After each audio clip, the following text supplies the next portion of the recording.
Sir, இப்ப நிறைய திமுகலையும் அதிருப்தி, கூட்டணியில அதிருப்தியை பார்க்க முடியுது. அது மாதிரி அதிமுகலயே வேட்பாளர்கள் அதிருப்தி தெரிவிக்கிறத பார்க்க முடியாது. குறிப்பா தனபால் நான் சீட் கேட்டேன் எனக்கு கொடுக்கல அப்படின்னு சொல்றாரு. சாத்தூர்ல நான் சீட் கேட்டேன் ஆனா என்னை இங்க மாத்திட்டாங்கன்னு அந்த வேட்பாளர், அதிமுக வேட்பாளர். இப்படி அது பரவாயில்ல. இந்த தடவை தேர்தல் நிறைய இல்ல காலங்காலமா இருக்கு. இப்ப தொலைக்காட்சிகளும் சோசியல் மீடியாவும் ரொம்ப அதிகமாயிட்டதுனால இது போன்ற இது செய்திகளை பெரிதுபடுத்தப்படுகிறது. 2001 எனக்கு தெரிந்த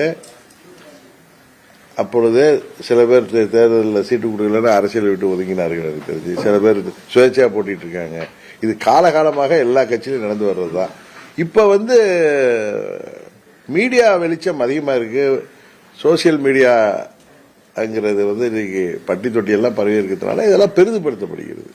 மற்றபடி சில பேர் மாற்றுக் கட்சிக்கு சொல்வார்கள், அது எல்லா அணியிலும். சில பேர் ஆளுங்கட்சியா இருக்கிற திமுகவிலேயே நிர்வாகிகள் எனக்கு தெரிஞ்சு வீரபாண்டியில ஒரு ஒன்றிய செயலர் பதவியிலிருந்து விலகி இருக்கிறார், ஆளுங்கட்சியா இருக்கிறப்ப. அதுபோல இன்னும் கோயம்புத்தூர்ல எங்கேயோ ஒரு ஒன்றிய செயலாளர் பதவியிலிருந்து ராஜினாமா செய்திருக்கிறார்.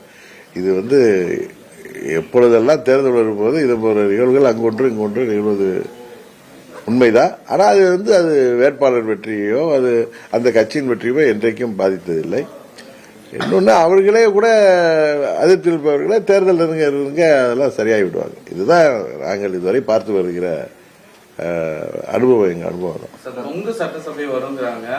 அந்த தேர்தல் பின்னாடி அதெல்லாம் நிறைய மாறும், கூட்டணியில் இருக்கவங்க அமைச்சராகிற வாய்ப்பெல்லாம் இருக்கும் அப்படின்லாம் இல்ல அதாவது திருமாவளவன் அவர்கள் இன்றைக்கு தேர்தலில் போட்டியிடுவதற்கு அது ஒரு காரணமாக அவரே சொல்றார். ஒரு மாதிரி தேர்தலுக்கு பிறகு மாற்றம் வரும்னு ஆளுங்கட்சி கூட்டணியில் உள்ளவரே சொல்றார். எங்க கட்சி கூட்டணியில் உள்ளவங்க யாரும் அப்படியெல்லாம் சொல்லல. எல்லா கட்சிகளும் அதிமுக ஆட்சி வர வேண்டும் என்பதுதான் அம்மா மக்கள் முன்னேற்ற கழகத்தோடைய அறுதி பெரும்பான்மையோட அதிமுக ஆட்சி அமைக்க வேண்டும் என்பதுதான் எங்களுடைய விருப்பம்.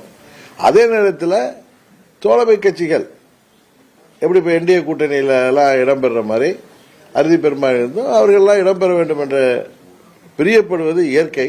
அதெல்லாம் தேர்தல் முடிந்ததும் அதெல்லாம் சுமூகமாக